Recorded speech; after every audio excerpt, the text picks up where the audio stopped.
Sunderland, the biggest town in England, as busy as a city, with all the variety of a city, owes its size and importance to its long industrial past. But it must have been the River Wear that drew the earliest inhabitants here. There were certainly people here in 674 AD when the monastery at Monk Wearmouth was built. This is the original church, over 1300 years old. Isn't that amazing? It's got later additions all around, but the core of the building remains, tall and narrow in typically Anglo-Saxon style. At first this tower was just a porch. It was raised to its full height in the 10th century. You can see the mark of the original roof, and you can still see part of the window that used to be above the porch before it was heightened. What a marvellously characteristic northeastern place this is. The ancient monument, surrounded on all sides by the industrial landscape. And here's a similar contrast, set among the council estates to the northwest of the city. Hilton Castle, a 14th century tower house belonging, funnily enough, to the Hilton family, who had a tendency to marry their offspring to all the best families of the neighbourhood and record each advantageous alliance with a new coat of arms on the castle. I mustn't give the wrong impression, however, because there are very few really old buildings in Sunderland, though this is a curious little 14th century survival tucked away among buildings which are much more what we expect from Sunderland, because the development here really only started in the 18th and the early 19th centuries. This particular area is early 19th century, probably about 1820. Just quite simple, neat brick terraces with stone door cases and lovely stone nameplates. A name like Athenaeum Street is so redolent of that period when things Greek were suddenly being rediscovered. The architectural details on these buildings is all Greek. This is an Anthemian frieze, but most important is the use of the Greek orders of architecture. Two of the main orders are the Ionic, whose capitals have elegantly curved volutes seen here at Monk Wearmouth Station. And this is the Corinthian order with lovely leafy capitals. These are both Greek in origin, but they were used in English architecture over a wide period of time. The third of the main orders was virtually never used until suddenly, about 1810, it became fashionable all over Britain. And here it is, in Athenaeum Street, the Greek Doric order, the simplest but the most dignified of all the orders.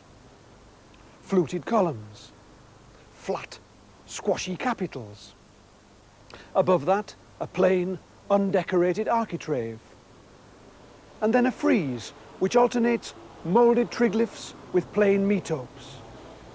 And finally, over the whole thing, a nice moulded cornice. None of this jargon matters, of course.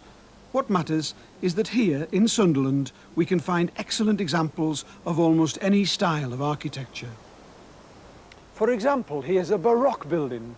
Now, the Baroque style originated in the 17th century, but was taken up again with tremendous gusto towards the end of the 19th century. It's a style characterized by the exaggerated use of classical detail to make the surface of the building come alive with texture and decoration. Look at the contrast of materials here.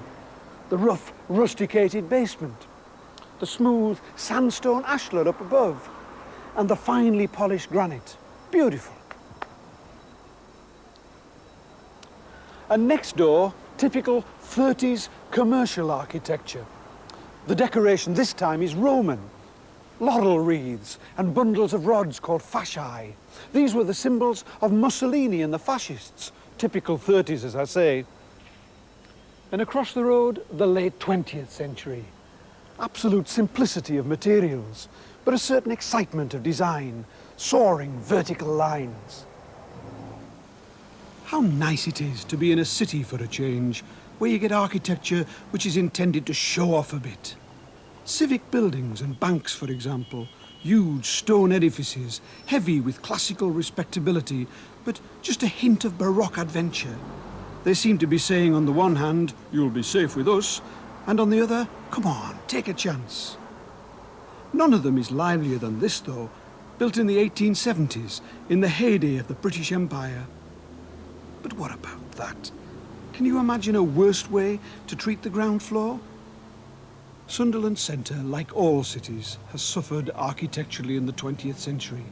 It has some really horrible buildings and whole streets which do nothing for the town visually. There's no excuse for it. It didn't have to happen. Take a shop like this.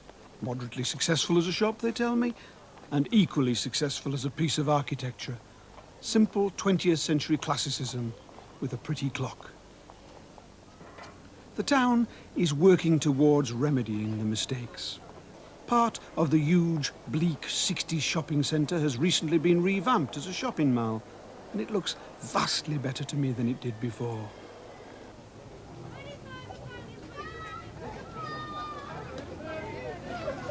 Well, here's a shopping arcade of a very different kind.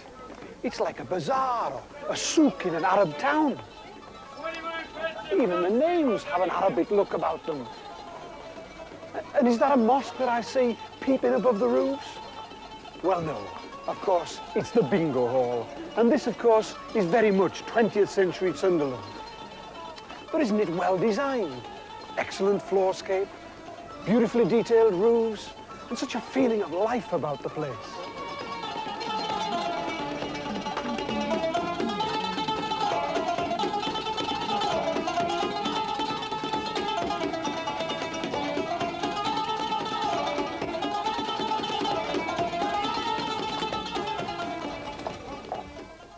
And finally, a real treat for Johnny.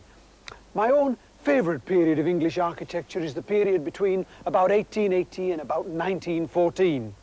And in particular, a style called the Arts and Crafts style, which was founded by men like William Morris and Edward Burne-Jones.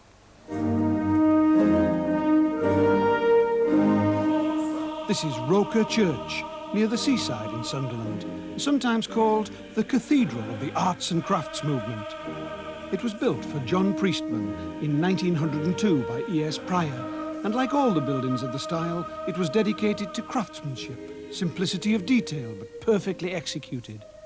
For its time, it was a revolutionary building. We've already seen that Sunderland possesses one of the earliest churches in England. Well, it also possesses one of the very greatest churches of the 20th century.